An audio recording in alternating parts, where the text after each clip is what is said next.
I want to start by re-emphasizing the point that what are called the religions of the East, and the ones we're discussing, Hinduism, Buddhism, and Chinese Taoism, they don't involve that you believe in anything specific.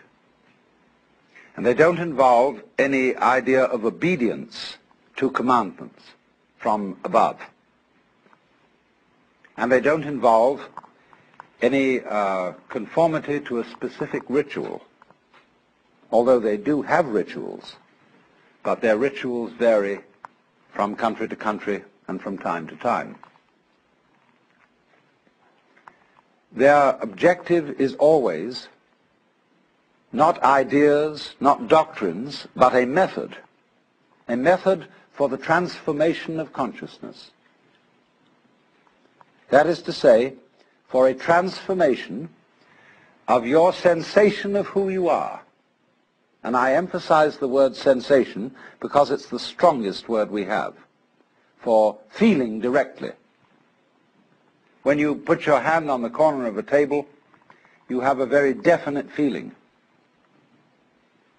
And when you are aware of existing, you also have a definite feeling. But in the view of these methods or disciplines, the ordinary person's definite feeling of the way he exists and who he is a hallucination. To feel yourself as a separate ego, a source of action and awareness that is entirely separate and independent from the rest of the world, somehow locked up inside a bag of skin, is seen as a hallucination. That you are not a stranger in the earth, that comes into this world either as a result of a natural fluke or being a sort of spirit that comes from somewhere else altogether. But that you, in your fundamental existence, you are the total energy that constitutes this universe, playing that it's you, playing that it's this particular organism, and even playing that it's this particular person. Because the fundamental game of the world is a game of hide and seek. That is to say, that the colossal reality, the energy that is everything, that is a unitary energy, that is one, plays at being many, at manifesting itself in all these particulars that we call you and you and you and you and you and you and you and you and this and that and all around us. And it's fundamentally a game. And you can say that this goes really for all the systems that I'm talking about. It's the basis of Hinduism, of Buddhism, and of Taoism, this intuition. Now today we're going to talk about Buddhism. Buddhism is an offshoot of Hinduism. You could in a way call it a reform of Hinduism, or Hinduism stripped for export. It originates in northern India, close to the area that is now Nepal, shortly after 600 BC. There was a young prince by the name of Gautama Siddhartha who became the man we call the Buddha. Now the word Buddha is not a proper name, it's a title. And it's based on the Sanskrit root Buddh, B-U-D-H, which means to be awake. And so you could say the Buddha is the man who woke up from the dream of life as we ordinarily take it to be and found out who he was, who he is. It's curious that this title was not something new.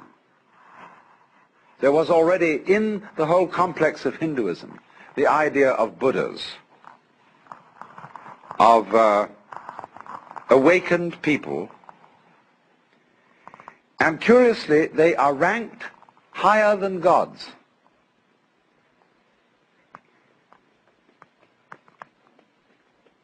Because in the view of Hinduism, even the gods, or the angels, the devas, are still bound on the wheel of the sort of squirrel cage of going round and round and round in the pursuit of success.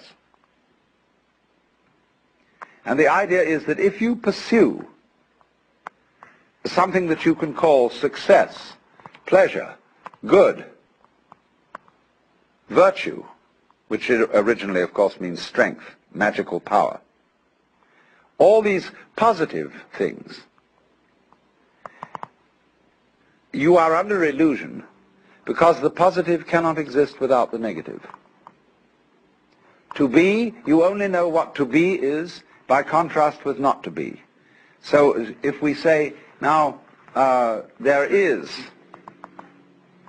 a coin in the left hand, there is no coin in the right. And from this you get the idea of to be and not to be. And you can't have the one without the other. So if you try to pursue, to gain the positive, and to deny, get rid of the negative, it's as if you were trying to arrange everything in this room so that it was all up and nothing was down. You can't do it. You set yourself an absolutely insoluble problem. Because the basis of life is spectrum. Now consider the spectrum of colors. When you think of a spectrum, in what form do you think of it? Most people think of it as a ribbon, with red at one end and purple at the other. But the spectrum is actually a circle, because purple is the mixture of red and blue. It goes right round. And so in this way, all sensation, all feeling, all experience whatsoever is moving through spectra. You don't only have the spectrum of color, you have a spectrum of sound, you have various complex spectra of texture, of smell, of taste, and you're constantly operating through all the possible variations of experience. And it implies that you can't know one end of the spectrum without also knowing the other. So if you wanted, say your favorite color is red, and you wanted only red, and you had to exclude, therefore, blue and purple. Without blue and purple, you can't have red. Behind, of course, all the various colors in the spectrum is the white light. And behind everything that we experience, all our various sensations of sound, of color, of shape, of touch, there's the white light.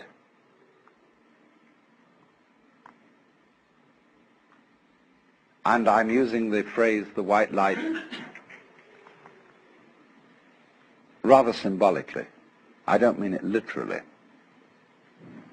But there is common to all sensations what you might call the basic sense. And if you explore back into your sensations and reduce them all to the basic sense, you're on your way to reality, to what underlies everything, to what is the ground of being, the basic energy.